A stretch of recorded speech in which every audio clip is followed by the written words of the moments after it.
আমাদের এই সুনামগঞ্জেও হচ্ছে আমের উৎপাদন। উদ্যোক্তা বিদেশ ফেরত মিরাস। ধান মাছের জেলা সুনামগঞ্জ হাওর বেষ্টিত একটি জেলা। সুনামগঞ্জের বিশ্বম্ভরপুর উপজেলায় হচ্ছে বাণিজ্যিকভাবে আম চাষ। কুয়েত ফেরত মোহাম্মদ আখতারুজ্জামান মিরাস মিয়ার উদ্যোগে গড়ে উঠেছে আম বাগান, জেলায় যুক্ত করেছে নতুন মাত্রা।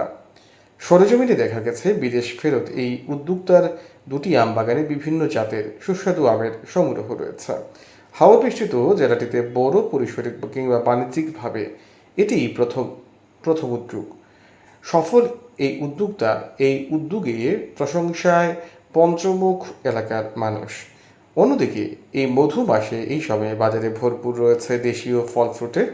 তবে অসাধু চক্র ফলে মেশায় বিভিন্ন ধরনের ফরমালিন বা বিভিন্ন ধরনের জিনিসপত্র বিষয়, তার জন্য সাধারণ মানুষ আতঙ্কে থাকেন।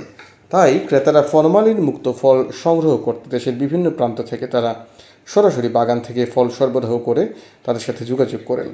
তবে সুনামগঞ্জে এবার যেহেতু বাগান থেকেই সংগ্রহ করা হচ্ছে এই ফরমালিন মুক্ত আম, তাই প্রতিদিনই সেখানে সমাবেশ হচ্ছে ক্রেতাদের।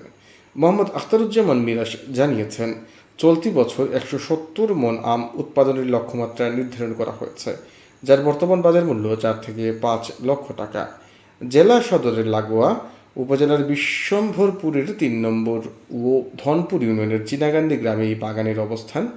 কথা বলে জানা গেছে, চীনাকান্দি গ্রামের মৃত রোহিত মিয়ার ছেলে কুয়েত ফেরত মোহাম্মদ আখতারুজ্জামান মিরাজ 2013 সালে দেশে ফিরে নিজের 4 একর জমিতে পৃথক দুটি আমের বাগান গড়ে তোলেন।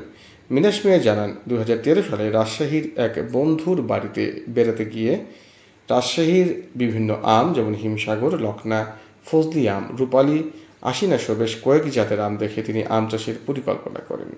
পরবর্তীতে তিনি রাজশাহী থেকে আম গাছের কলম বা সায়ন সংগ্রহের জন্য প্রক্রিয়া অবলম্বন করে ডাল বা কলুপ নিয়ে আসেন তার নিজ গ্রামে এবং রোপণ করেন নিজস্ব পতিত জমিতে। চীনাকান্দি সীমান্ত বাহিনীর ক্যাম্পের পাশে তার পিতার 2 একর 40 শতক পতিত জমিতে 280টি আমের চারা রোপণ করেন।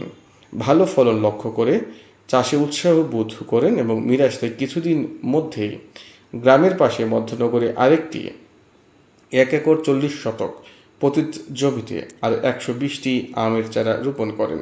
বর্তমানে 2 বাগানে প্রায় 4 একর জমিতে 4 শতাধিক আমের গাছে ফরমালিন মুক্ত আমের সংগ্রহ এবং আম পাকতে শুরু করেছে। তিনি জানিয়েছেন, সুস্বাদু আম ক্রয় করতে সিলেট বিভাগের বিভিন্ন জেলা এবং উপজেলা থেকে আম ক্রেতারা ছুটে আসছেন তার বাগানে। পতিত জমি কাজে লাগানোর পাশাপাশি এটি হয়ে উঠেছে অর্থনৈতিক অবস্থা পরিবর্তনের জন্য একটি সফল মাধ্যম। এলাকার মানুষ সেই সফলতা ভোগ করতে শুরু করেছে। তার 2টি বাগানে 4 জন শ্রমিক কাজ করেন। ভবিষ্যতে এই শ্রমিক সংখ্যা আরও বাড়াবেন বলে তিনি জানান। চলতি মৌসুমে উদ্যোক্তা মিরাজ ইতিমধ্যে 2 লক্ষ টাকার আম বিক্রি করেছেন বলে তিনি জানান। এসব বাগানের পরিধি বৃদ্ধি করতে সরকার এবং বিশ্বম্ভরপুর উপজেলা কৃষি বিভাগের পরামর্শ চান। এই সহায়তা পেলে আগামীতে আমের উৎপাদন দ্বিগুণ করা যাবে বলে জানান মিরাজ মিয়া।